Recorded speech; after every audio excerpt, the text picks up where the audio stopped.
Alléluia.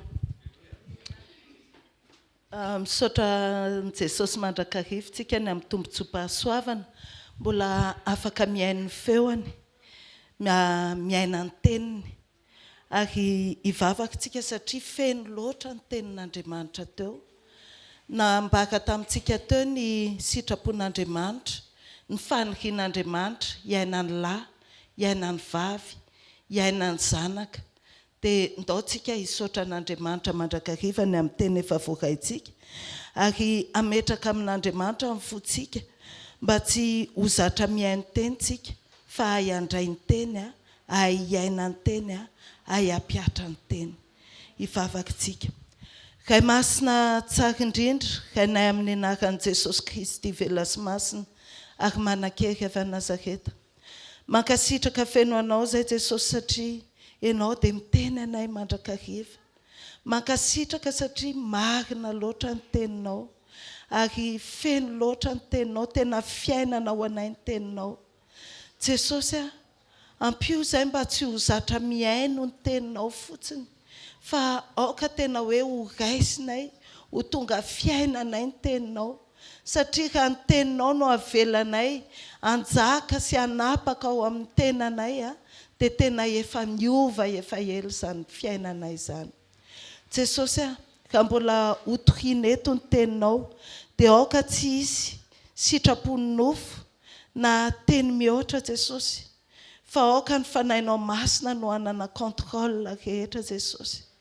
Mangataka izay, aoka ianao no ampiteny ary aoka ianao fanahy masina hialoha lalana ao am-pony tsirairay avy, aiza mandray ny teny, ilay tena teny avy aminao Jesosy malala. Asio fiambenana ny vavaka Jesosy, tsy hiteny zava-poana fa tena hoe ny fahamarina ny teninao rery ihany. Mangataka izay Jesosy malala mba ho tena ho tonga fiainana ho anay ny teninao. Misaotra betsaka Jesosy eo. Amen. Misaotra an'Andriamanitra ny amin'ny tombontsoa-pahasoavana mbola afaka mifampahery sy mizara ny teny eto. Ny tenin'Andriamanitra androany dia mitondra ny lohateny hoe ny ao am-pony Jesosy ho antsika. Amen. Isan'andro tsika dia misedra zavatra be dia be.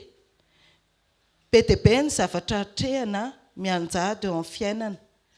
Mahatonga antsika indraindray hoe very hevitra ary rehefa tsy manana firaisana amin'Andriamanitra tsika, rehefa tsy manana fiankinana aminy dia mety tafalatsaka amin'ny fanaovana zava-poana. Hoy tokoa manko Jesosy eo amin'ny Jaona 9:17 manao hoe amin'ny anaran'i Jesosy: aty amin'izao tontolo izao no ahitanareo fahoriana, nefa matokia izao efa naharesy izao tontolo izao. Amen. Fanomeza tokony apetraka Jesosy. Raha mbola eto amin'izao tontolo izao eto tsika dia misy foana ny problème. Fa izao misy foana koa ny solution raha mbola eo amin'ny Jesosy tsika. Amen. Inona ny hevitra izany?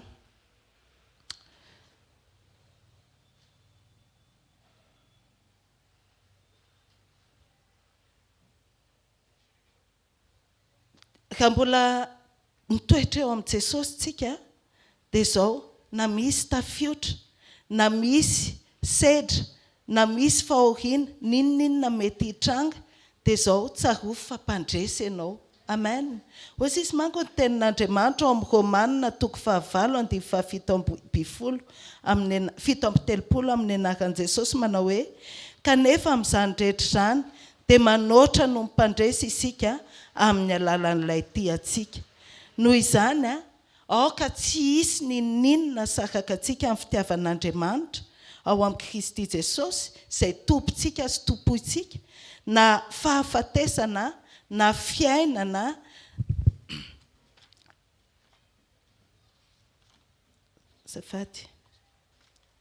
na fahafatesana na fiainana na fanapahana na zavatra ankehitriny na zavatra ho avy na hery na ambony na ny ambany na inona amin'izao zavatra rehetra izao, aoka tsisy asaraka antsika amin'ny fitiavan'Andriamanitra. Amen.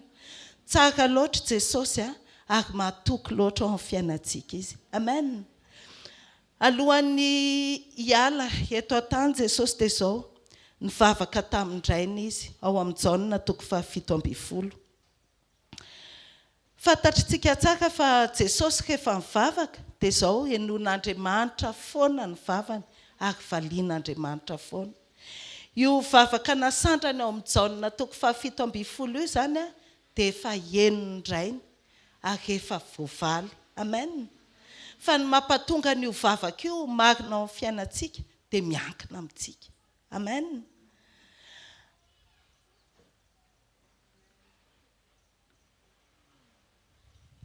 Raisitsika ny Jaona 7:12 vakitsika tsikelikely le izy.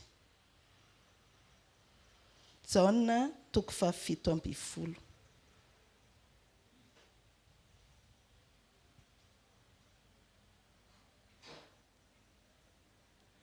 Amin'ny anaran'i Jesosy. Raisitsika aloha ny andininy voalohany sy faharoa. Rehefa nolazain'i Jesosy izany teny izany dia nanandratra ny masony ho amin'ny lanitra izy ka nanao hoe: Raio, tonga ny fotoana, mankalazany zanakao mba hankalazany zanakanao, araka ny nanomezanao azy fahefana amin'ny nofo rehetra mba hanome fiainana mandrakizay ho an'izay rehetra nomenao azy. Amen.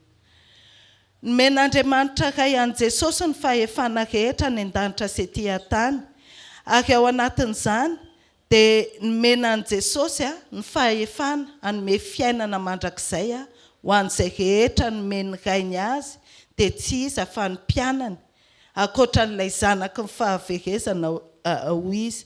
Inona ary ilay fiainana mandrakizay tenenin'i Jesosy? Raisitsika ny Jaona 7:17. Ary izao ny fiainana mandrakizay dia ny mahafantatra anao izay Andriamanitra tokana sady marina sy Jesosy Kristy izay efa nirahanao. Amen. Ahoana izany hoe mahafantatra an'Andriamanitra sy mahafantatra an' Jesosy Kristy?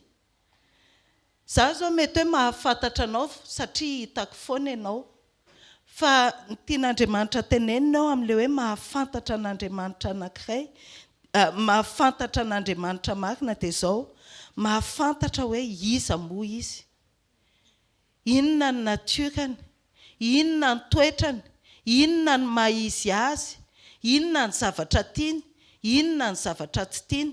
Ary rehefa fantatrao izay dia tandremanao izay. Amen. Tsy mijanona eo amin'ny fahalalana eto amin'ny saina fotsiny, fa mahafantatra ianao dia miaina. Amen. Toy izantsika nivaky teny ao amin'ny Jaona 7:17-4.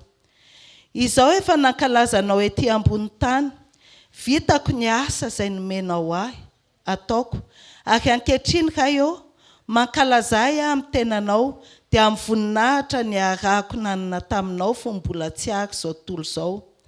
Nasehoko tamin'ny olona izay nomenao ahy avy tamin'izao tontolo izao ny anaranao, anao ireny ka nomenao ahy ary notandrema ny teninao. Fantany ankehitriny fa avy taminao izay rehetra efa nomenao ahy, fa ny teny izay nomenao ahy dia nomeko azy kosa ary noraisiny ka fantany marina tokoa fa avy taminao aho ary nino izy fa ianao no naniraka. Amen. Jesosy ka tonga teto an-tany dia tsy nanao izay tiany izy, fa izao nanao izay sitrapony indrainy. Tsy nanao izay tiany atao, fa mamita izay nankininy ray sy nampanaoviny indray azy. Amen. Tsika koa zany raha tonga eto an-tany tsy hanao izay tiantsika, fa raha kristianitsika dia hanao izay tiany Kristy izay hampanaovin'Andriamanitra antsika. Amen. Naneo tamin'ny olona Jesosy tamin'ny toetrany, tamin'ny maha-izy azy hoe iza moa ny drainy.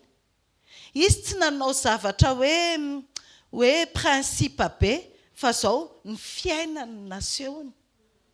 Dia tamin'ny alalan'iny fiainana iny, tamin'ny alalan'ny fiteniny, tamin'ny alalan'ny zavatra ataony, tamin'ny alalan'ny ny asany tamin'ny alalan'iny nandraisan'ny olona ny lesona.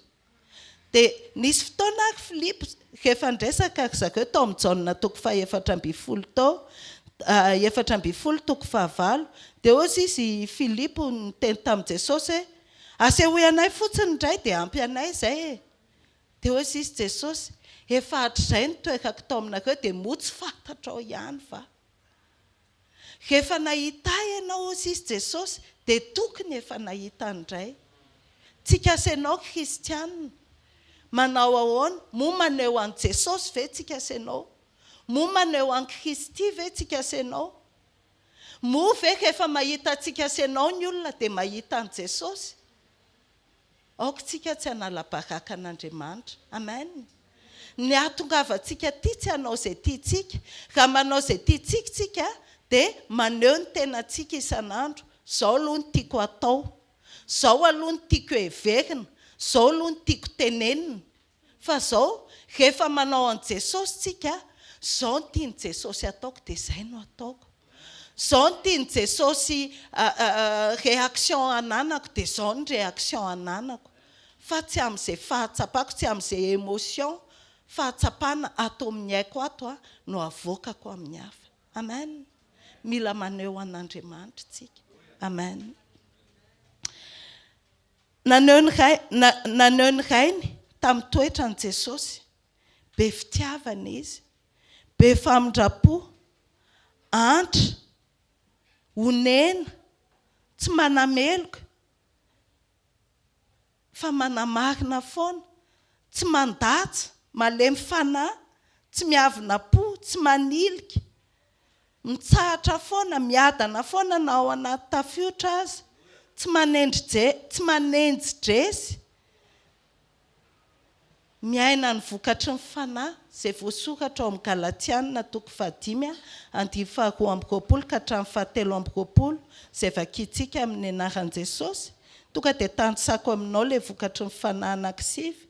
Miaina foana Jesosy namoaka foana fitiavana, fifaliana, fiadanana, faharipo, fahamoram-panahy, fanaova-tsoa, fahamarinana, fahalemem-panahy, fahononam-po, tsy ho an'izay tiany ihany na ho amin'ny mpianany ihany fa ho an'ny olona rehetra.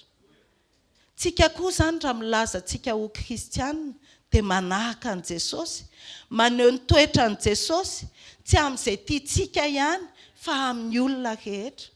Jesosy mitaky atsika, ozy izy hoe inona ozy izy no ataonareo mihoatra noho ny sasany?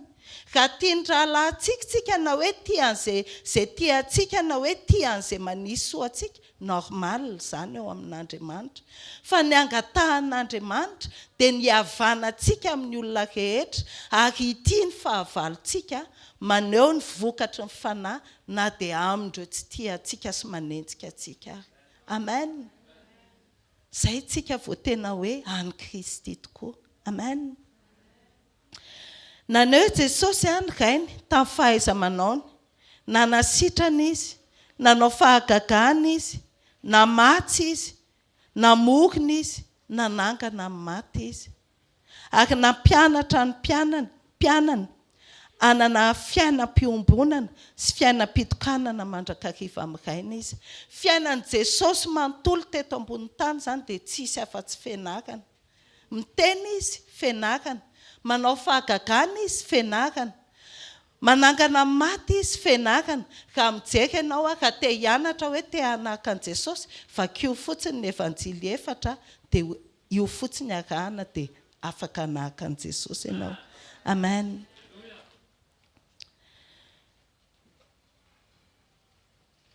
Nampianatra an Jesosy tamin'ny faharetany, nampianatra ny teny tamin'ny faharetany Jesosy. Tsy nety leo izany izy, tsy nety kivy izany izy, tsy nety tofoka izany izy. Amen.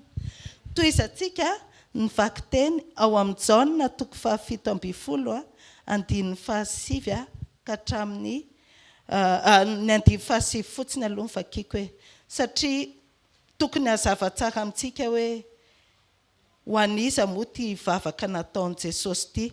Raisitsika ny andiny 7 dia tonga dia raisitsika ny andiny 20 amin'ny anaran'i Jesosy. Izao mangataka ho azy Tsy mangataka ho an'izao tontolo izao aho fa ho an'izay nomenao ahy satria anao izy. Dia makao amin'ny andininy 20 izy tsika.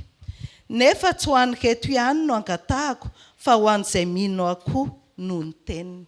Amen. Ty vavaka nataon'i Jesosy ty zany dia tsy vavaka ho an'izao tontolo izao. Fa vavaka voalohany indrindra ho amin'ny mpianany. Ary faharoa vavaka ho azy ianao. Alleluia. Manoatra no mpandresy Non, satria nanaovan'i Jesosy vavaka spécial mihitsy. où est mon sœur, humble serviteur? Mais j'en ai assez. Dia nono Mais sy valiana. qu'est-ce qui lui Dia prend? ty vavaka Jesosy efa voavaly, efa valide, fa anjarantsika fotsiny hoe anao valim-bavaka ve tsika sa tsy anao valim-bavaka. Miankina amintsika le izy, neny Jesosy efa vita.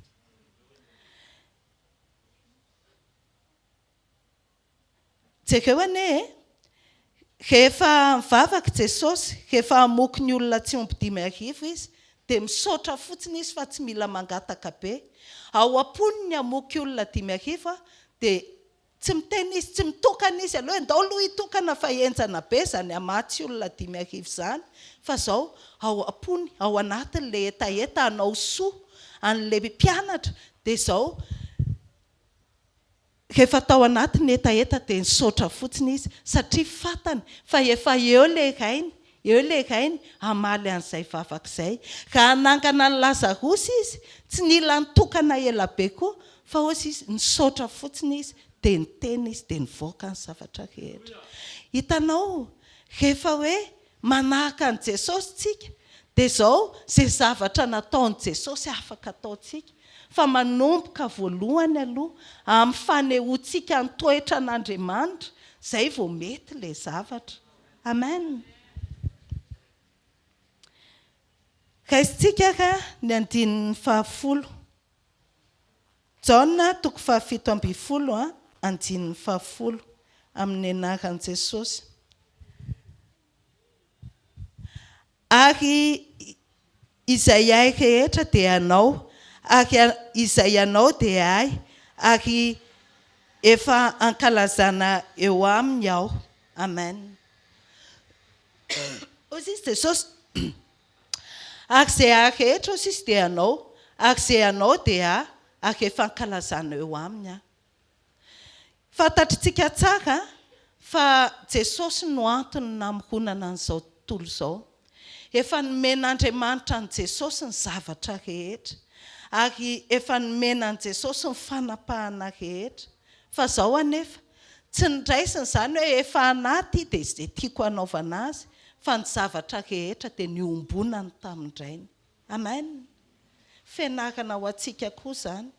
Moa ve ny zavatra rehetra ao amin'ny fiainanao iombonanao amin'Andriamanitra iray, sa izay tianao omena an'Andriamanitra dia omenao azy, fa izay tianao tazominao anao fotsiny dia tazominao. Petraka amin'ny fanontaniana. Miantomboka amin'ilay ankonana ao an-tokantranontsika izany. Tsarovy tsara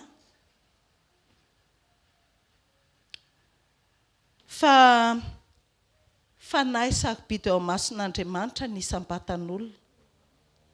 Ahoana ny fitretenao ny ankonana ao an-tokantranonao? Ahoana ny fomba fiteninao aminy? Ahoana ny fomba ifandraisanao azy? Tsarovy tsara fa sarobidy amin'i Jesosy koa satria nanolorany ainy. Ka hiala kely ao an-tokantranontsika, ny ao amin'ny tontolo misy ny fiasanao. Ka hiala kely ao amin'ny fiasantsika, ny aty amin'ny asa fanompona. Ka hiala kely ao tsika ny ao amin'ny fiarahamonina, ny isam-batan'olona, ahoana no ifandraisanao amin'ireny olona ireny, satria ny tsirairay nahitanao fa ilay tsy mendrika ary sarobidy eo imason'Andriamanitra, nanolorany ny tenany. Tsarovy Jesosy ny tompon'ny zavatra rehetra, ary antom-pisian'ny zavatra rehetra sy nanaovana ny zavatra rehetra. Isika raha ohatra ka nampisotrahana dia pindranintsika fa tsy tsy tompony. Noho izany tsy tokony isika no anjakazaka na amin'inona na amin'inona, fa miera amin'ny tompony aloha ary mihevitra tsara ny amin'ny anaovantsika an'izay nampindramina antsika. Amen. Ajao io zavatra nampisotrahan'Andriamanitra anao io. Ajao io olona napetrak'Andriamanitra eo amin'ny fiainanao io. Fa aza anaovanao an'izay tianao anaovana azy. Tianao ratrana izy dia ratranao. Tianao fosana izy dia fosanao. Tianao izay zavatra tianao atao dia ataonao aminy. Tianao ambanina izy dia ambaninao. Satria mety hoe ianao ve ambony kokoa? Tsy izay no nataon'i Jesosy. Inona no nataon'i Jesosy? Izy ny lehibe indrindra nefa izy ny hetra nanasa tongotra ho an'ny rehetra. Nanasa ny tongotry ny rehetra, nanompo ny rehetra. Aoka izay lehibe aminareo izy, anompo azy rehetra. Amen. Noho izany ary atsaharo ny fifanagatsiana, atsaharo ny bitsibitsika, atsaharo ny adilahy, atsaharo ny fifampiandaniana, atsaharo ny fitsitokotokona sy ny resam-poana, ny fosafosa, mampalahelo an'Andriamanitra izany. Aoka isika hitandrina tsara amin'ny fanahiny eo akaikintsika, amin'ny fahalemem-panahy, amin'ny faharetana, amin'ny fiaretana tahaka an'i Jesosy. Mitandrina azy amin'ny fahamorana. Fa tsy hoe misy zavatra tiatsika ny objectif atsika indraindray tsara e. Fa zao le ahatongavatsika any amin'ilay objectif indraindray tsy mety. Satria tiatsika atao amin'ny nofontsika ilay izy fa tsy mety ho tarihan'ny fanahintsika.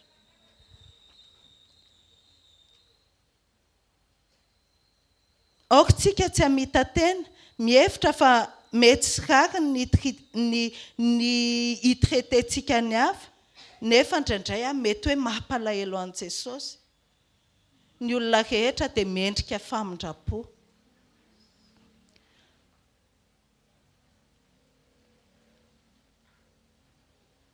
Aoka tsika no ohatran'ny hoe vitrine ahitany hafa an'i Jesosy.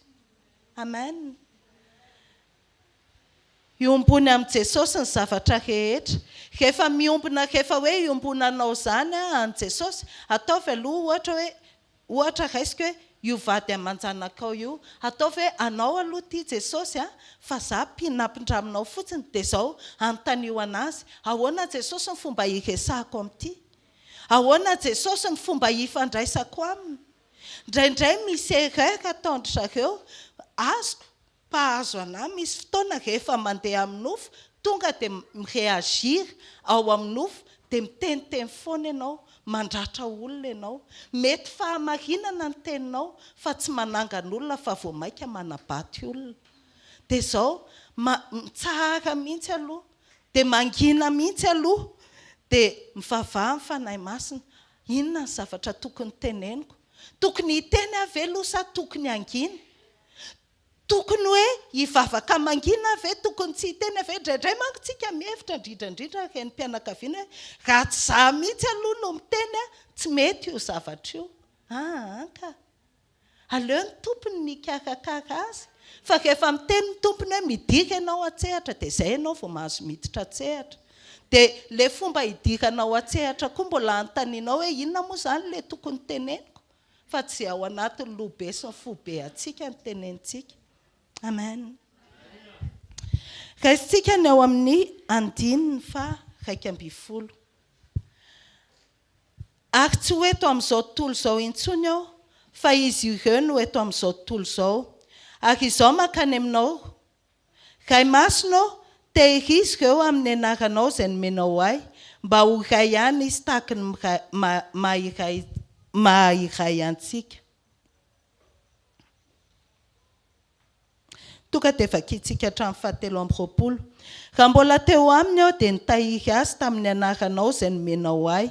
Ary notandremako izy ka tsy nisy very afa-tsy ilay zanaky ny fahaverezana ihany mba hatanteraka ny soratra masina.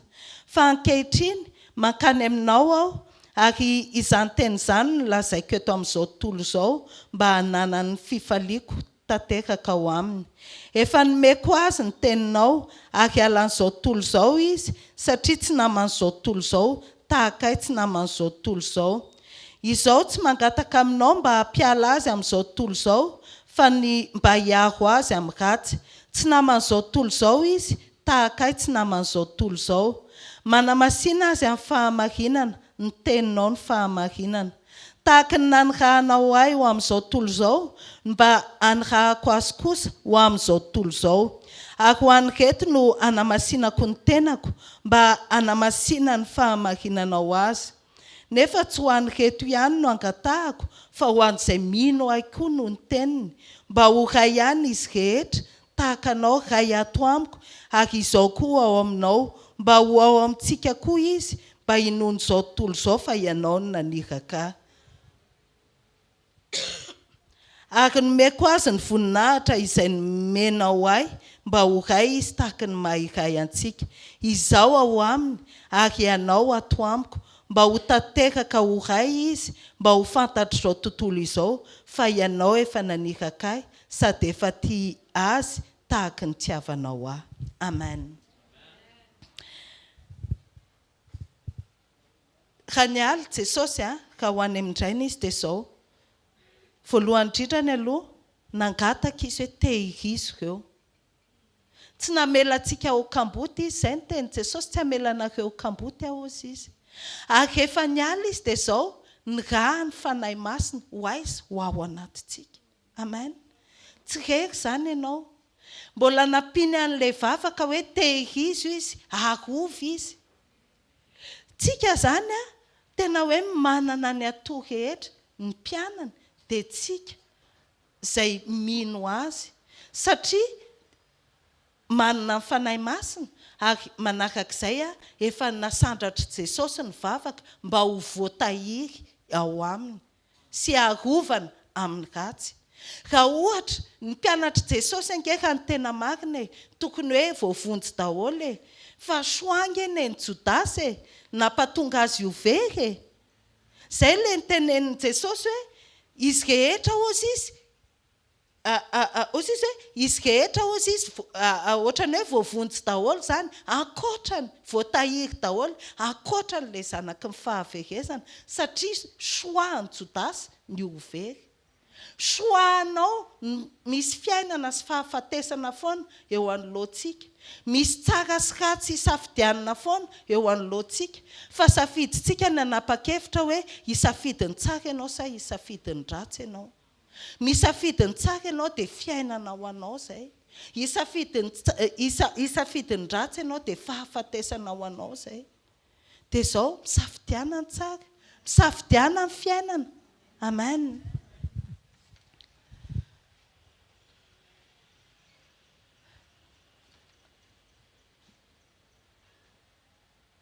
Misy fiarovana zany, misy toerana efa hitehirizana antsika sy hiarovana antsika. Ozy izy Jesosy hoe tsy misy maharombaka amin'ny tanako. Andao tsika hitoetra eo amin'ny tanan'Andriamanitra.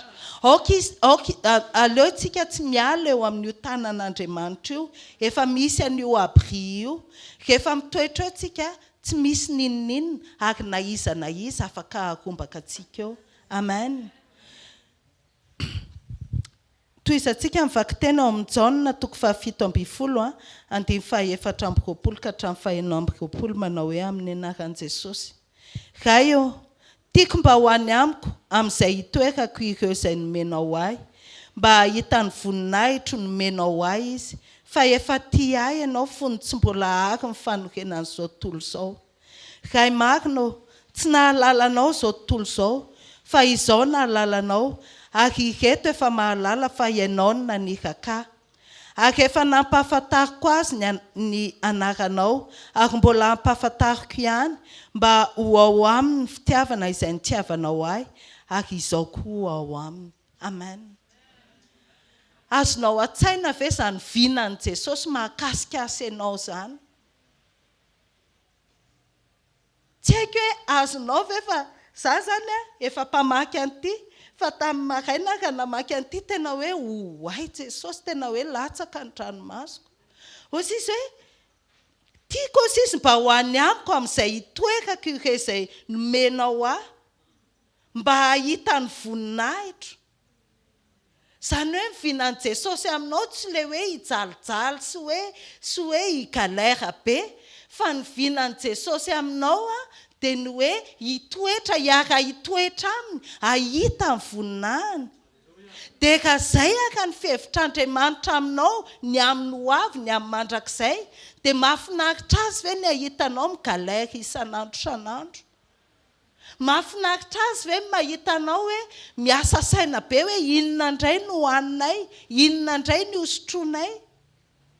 Mahafinaritra azy ve mahitanao hoe manala avy. Nefa ny vinany aminao avy tsy hoe rehefa avy any amin'ny lanitra na rehefa maty izay vao misitraka an'izay, fa izay fiainany ihany aloha izao, fa adidin'i Jehovah ny fiainantsika manomboka amin'izao andro fivelomantsika izao ka mandra-pahatongantsika eny aminy. Amen. Zanako sy ny asan'ny tanako ozy izy aoka ho adidiko ihany. Fa maninona tsika tsy mety, ohatrany hoe tsy mety mahatsapa le hoe ay zaka le hoe za adidin'Andriamanitra, fa maninona ny ohatrany adidiny tenako foana. Raisitsika nge mahafinaritra be ty tenin'Andriamanitra ty. Raisitsika ao amin'ny ohabolana. Ahafantarana hoe inona moa ny tena ohapon'Andriamanitra ny amiko sy ny aminao. Ohabolana toko 9 andiny 17. Fona fa vakitsika amin'ny teny gasy le izy, dia vakitsika amin'ny teny frantsay version King James.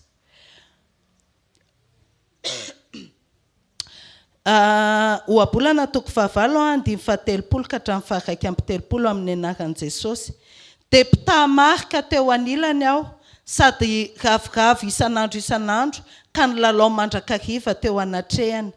Eny, nahafaly any tany nataony honenana ary naharavigavo ahy ny zanak'olombelona. Fantatrao ve hoe iza ny teny an'io?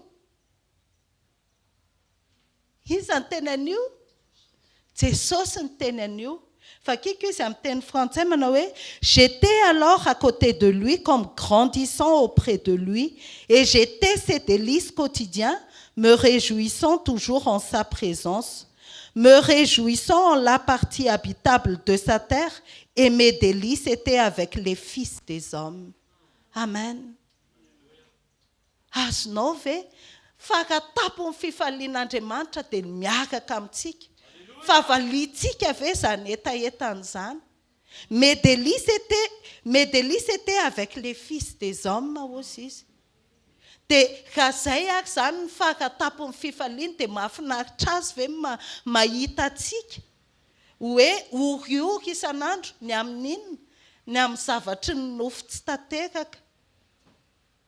Nefa vinan'i Jesosy zany nefa tena hoe wow, tsy hitantsony izay hitenenana azy. Tena hoe mivavaka amin'ny fanahy masina hoe ho azontsika tsara hoe inona le vision an'Andriamanitra amintsika, dia hoe ahoana mampatonga antsika tsy hoe himonomonina amin'ilay andalovana androany intsony, na hoe hivery-hevitra, na hoe satria misy zavatra andrasako androany dia tsy tanteraka le izy dia tsy maintsy manota kely aloha ahatratrakako an'ilay zavatra andrasako androany. Tadidio tsaka fa sarobidy eo imason'Andriamanitra ianao, malala eo imason'Andriamanitra ianao. Fony mbola mpanoditsika dia maty hamonjy antsika Kristy. Zao tsy hoe rehefa tanteraka ianao vao mibenefisie an'izany zavatra izany, vao hoe misitraka amin'ny fahatsaran'Andriamanitra. Fa na dia mbola tsy mendrika ary ianao dia afaka hisitraka ny fahatsaran'Andriamanitra satria lehibe loatra ny famindrapony. Amen. Tehakitsika ho an'Andriamanitra. Ozy izy ny ao amin'ny Salamo 9:30. Dia rao Andriamanitra fa tsara izy satria lehibe ny famindrapony. Tsara izy. Mpamindra fo izy. Aoka tsika tsy hanamely tena hoe ay nanao an'izao androany dia tsy hoe ho amiko izany fahatsakan'Andriamanitra. Amin'ny fotoana ianao manaiky miaiky ny fahotanao dia madio ianao. Voavelany elokao dia amindran'Andriamanitra fo ianao. Lehibe loatra ny famindrapon'Andriamanitra ary ny rehetra izao tontolo izao misitraka ny famindrapon'Andriamanitra.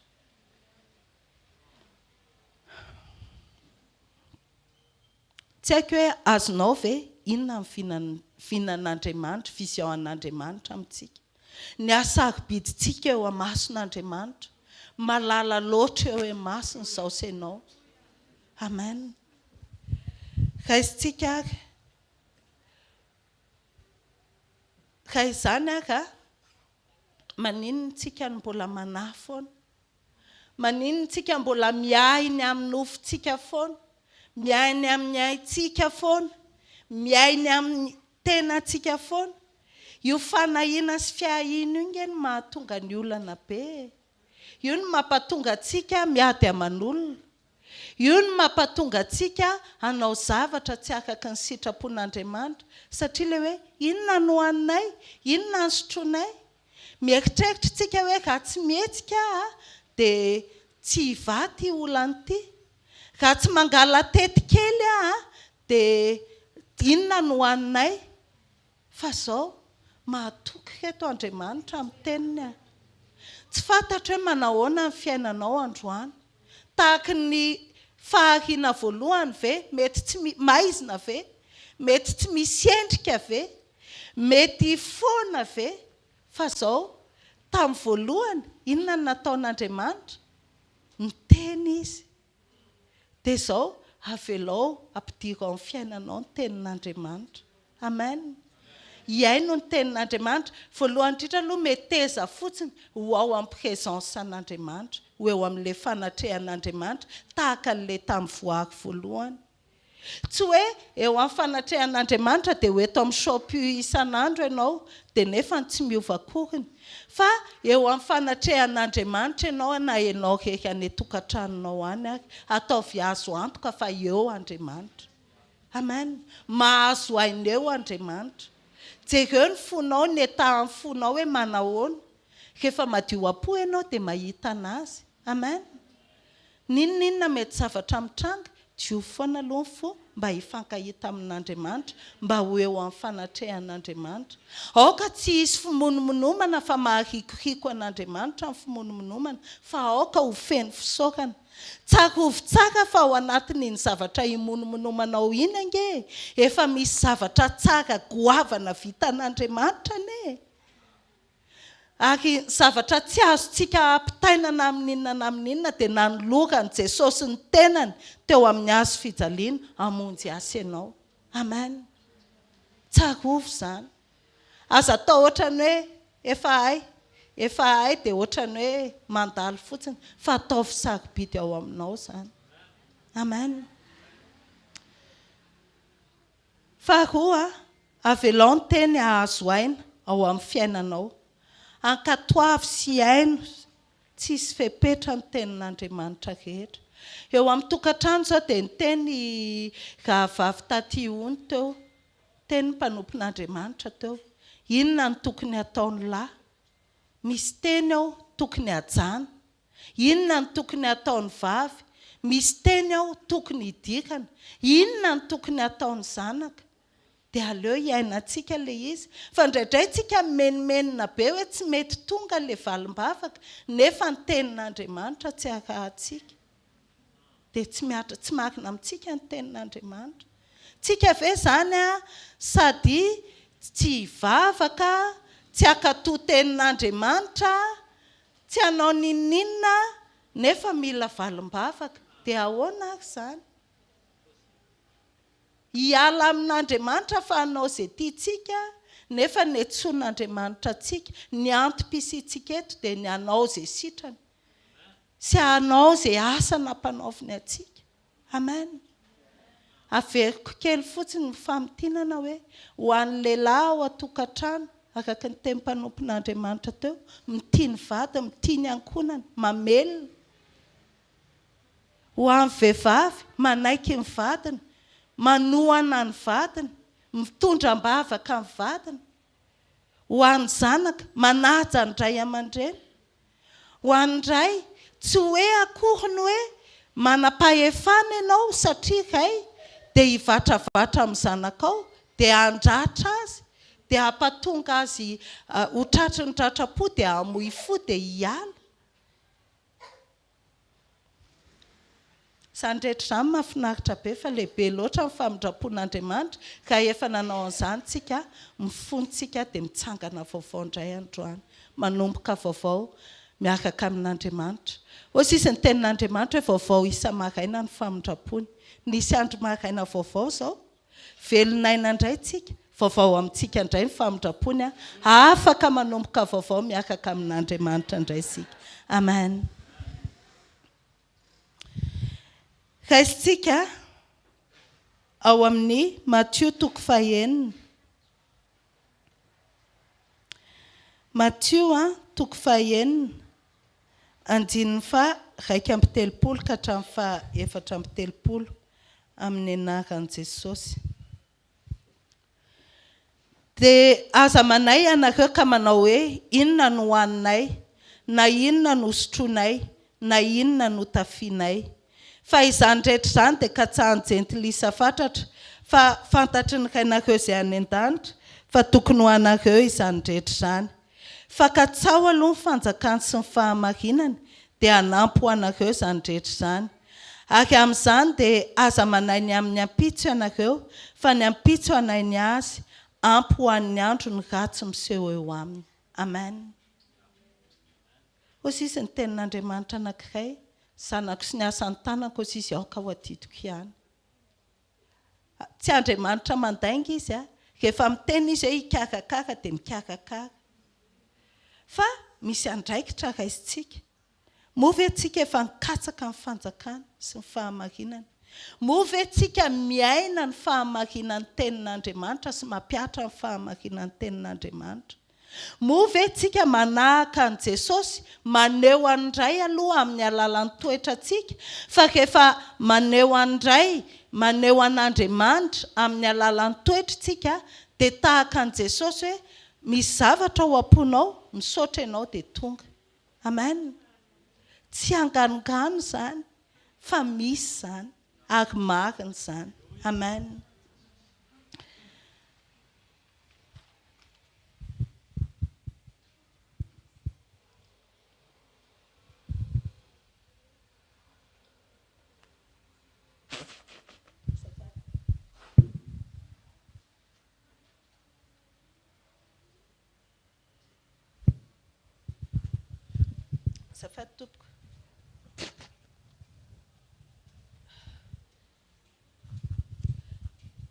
Tandremo fa rehefa tsy mijoro, tsy mahatokytsika sy tsy marintsika dia rehefa feno fanahintsika dia tafalatsaka ao anaty ota.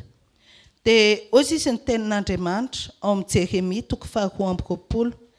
Jeremia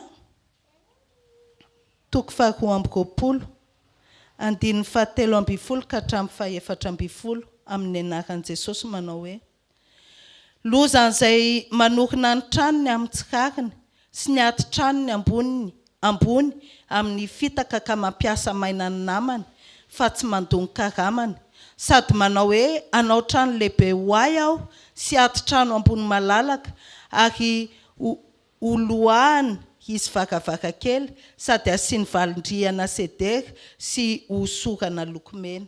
Amen.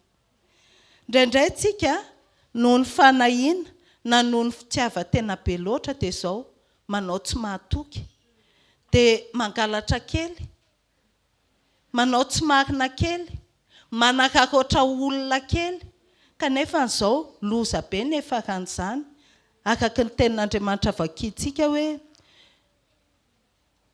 loza an'izay manorina ny tranony amin'ny tsirariny sy ny ati-tranony ambony amin'ny fitaka ka mampiasa maina ny namany fa tsy mandony karamany, sady manao hoe anao trano lehibe ho ahy aho sy ati-trano ambony malalaka ary oloahany izy vakavakakely sady asiany valindriana sedera sy hosorana lokomena.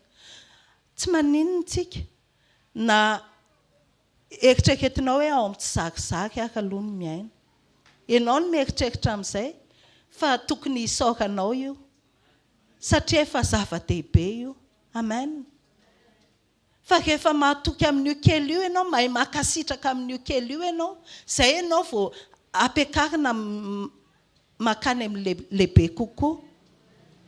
Satria raha kely ary tsy hainao tsy manana gratitude ianao, tsy hainao no misaotra an'io, dia izao fomba ahoana no ankasitrahanao rehefa tonga ny betsaka omen'Andriamanitra anao. Lasa misy ingratitude ao anatinao hoe na ao anaty palais ary ianao dia hiteny foana hoe mbola misy an'izao tsy ampy, ohatrany mbola tsy tanteraka mihitsy ny fifaliako satria mbola misy an'izao tsy ampy. Aoka tsy ho amin'ny zavatra misy sy ny zavatra hita no hitoeran'ny fifalianao, fa aoka ho ao amin'ny Jesosy rehetra ihany ny fifalianao. Tsarovy naiza misy anao rehefa eo Jesosy dia mety ny zavatra rehetra. Amen. Tena hoe tsara Andriamanitra e. Tsara Andriamanitra. Tao anatin'ny Covid tena hoe tao anatin'ny Covid mamay be ireny, nandeha be nikatso daholo ny zavatra rehetra moa, dia tratry ny Covid koa ny fidiram-bolanay. Izany hoe tsy zarizary ny fidiram-bola. Fa izao ny charge, ny zavatra tokony aloha betsaka lavitra no ny vola tokony miditra. Fa izao ny andrandra'Andriamanitra izay. Nisaotra tamin'ilay kely niditra aloha, nanana gratitude tamin'izay nisy dia izao. Na dia indraindray ary mety hoe anana ny eo ambony latabatra, fa hisaoranao an'Andriamanitra dia izao fifaliana eo ambony latabatra. Amen. Aoka tsy hoe rehefa misy zavatra matavy ao aminao sy misy ranom-boankazo izay ianao vao hoe faly. Fa rehefa mbola misakafo ianao dia hifalio io. Amen. Nandritra n'izay fotoana izay nandritra n'izany fotoana izany tena hoe fifaliana foana.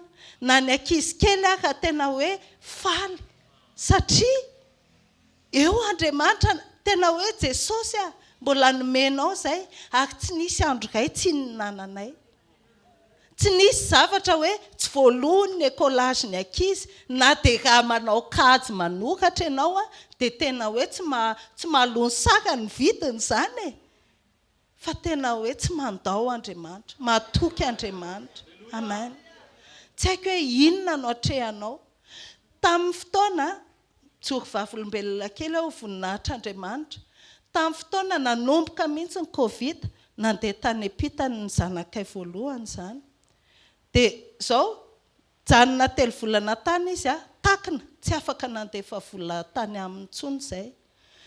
Dia izao anefany mandrakity ny andro androany mbola misakafo ny zanakay, mbola manofa trano ny zanakay, no Jesosy rehetra ihany. Matoky sy marina Andriamanitra. Aza hoe moyenao ny jerena, satria ka mijery moyenao ianao tsy ampy foana io. Fa izao mekina tanteraka amin'Andriamanitra. Amen.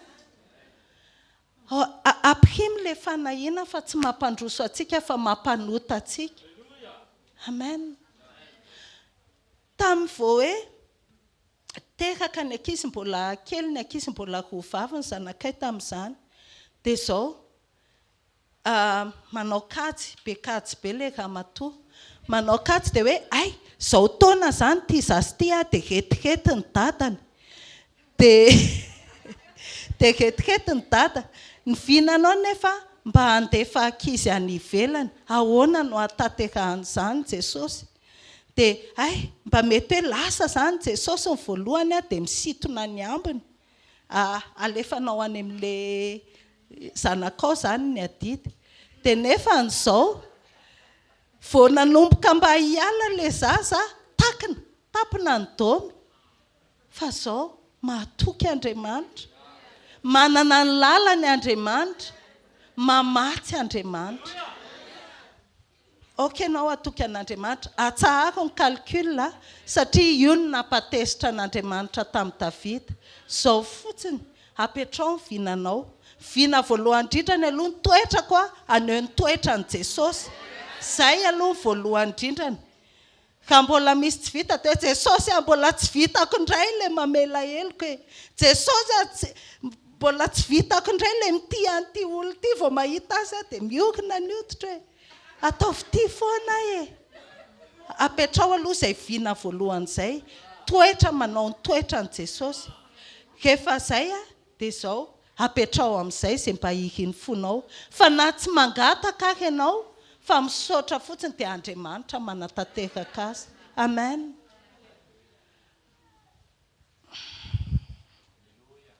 Tsy fotoanan'ny pasteur sandratra moa zao dia mijanona eo aloha tsika fa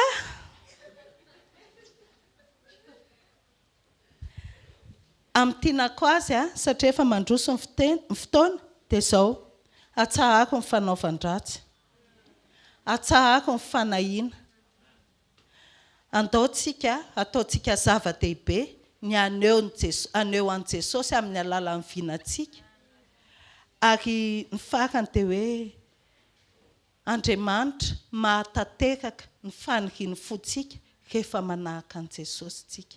Amen. Ndao tsika hivavaka hitsangana hisaotra an'Andriamanitra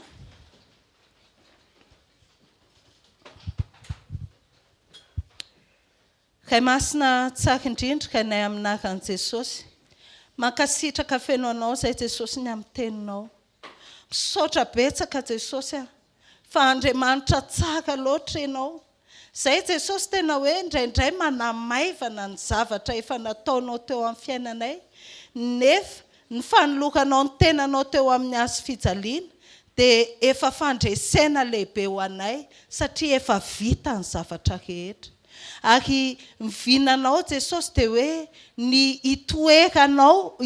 itoeranay any amin'izay itoeranao mba hahita ny voninahitrao iombonana amindray ny zavatra rehetra ary tonga mpiaka miombona sy mpiaka mandova ny zavatra rehetra aminao zay Jesosy ampianaro zay anana an'ilay fiainam-pakasitrahananao isan'andro fa tsy himonomonina foana amin'izay zavatra tsy hita Jesosy niza tompo mety mitondra olana eto amin'izao fanatrehanao zao mangataka ako Jesosy midika antsehatra ianao ampio izy ireo hiaina ny teninao ampio izy ireo Jesosy malala hisaotra amin'ny zavatra rehetra fa misy zavatra tokony hisaorana ao amin'io tranga hiainany an'io io ary rehefa misaotra izy Jesosy dia tonga amin'ny fifaliana ary rehefa tonga amin'ny fifaliana mamaly vavaka ianao misaotra betsaka Jesosy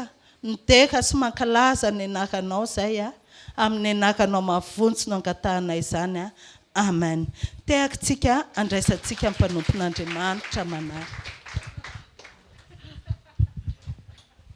Alléluia, mazotoerana tompoko azafady ao anatin'ny fanatazana fanatitra dia toy izao manaraka izao ny filazana andao aloha tsika teka mafaony Jesosy fa niresaka tamintsika Jesosy Alléluia nandray zavatra be mihitsy tsika androany nomena zay le izy fanjaratsika ny mampiasa azy Alléluia ny filazana dia amin'ny zoma hariva amin'ny 4 ao amin'ny trampokin'olona Analakely sabotsy maraina eto amin'ny super U amin'ny 7 maraina eto antsika no manao ny sabotsy communion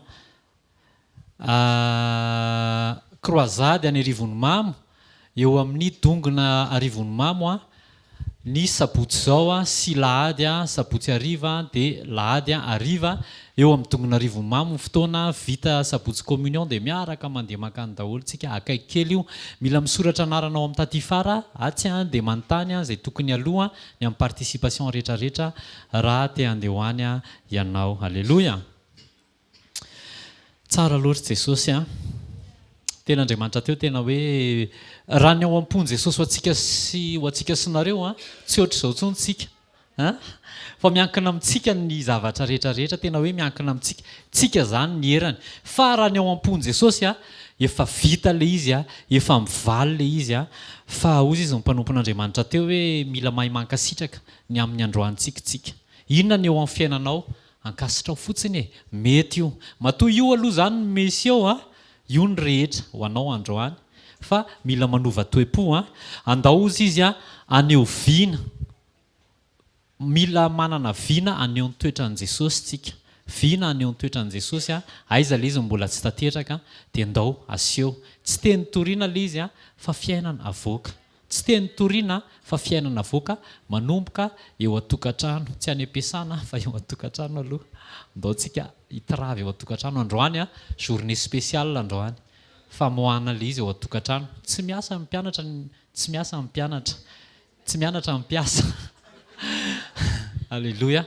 Tena hoe men'Andriamanitra fotoantsika androany hiaplikena an'izany atomboka androany le izy misara fitiavana misara goûter misara bonbon any am'rehetrarehetra any andao hampiatra an'izany fa tia antsika loatra Jesosy manana programma tsara ho antsika Jesosy atsara ozy izy ny fanaovan-dratsy dia ajanony ny fanahiana tsisy olona hoe mahay manampy ny andro iainan'izany na dia kely monja ary vokatry ny fanahiana fa efa nomen'Andriamanitra antsika ny zavatra rehetrarehetra ny aina ambony noho ninona anina ary ny tena ambony noho fitafiana ndao hikatsaka ny zavatra any ambony fa tsy ny zavatra eto an-tany ndao tsika hitsangana ndao tsika hisaotra an'i Jesosy ny amin'ny fotoana androany dia ankasitrao Jesosy ny amin'ny androaninao ny amin'ny zavatra misy zavatra afaka hisoranao an Jesosy eo amin'ny fiainanao aza mijery ny tsy hita fa ndao hibanjana nefa rehetrarehetra nataony eo amin'ny fiainantsika Jesosy misaotra anao zahay fa niteny taminay ianao androany misaotra Jesosy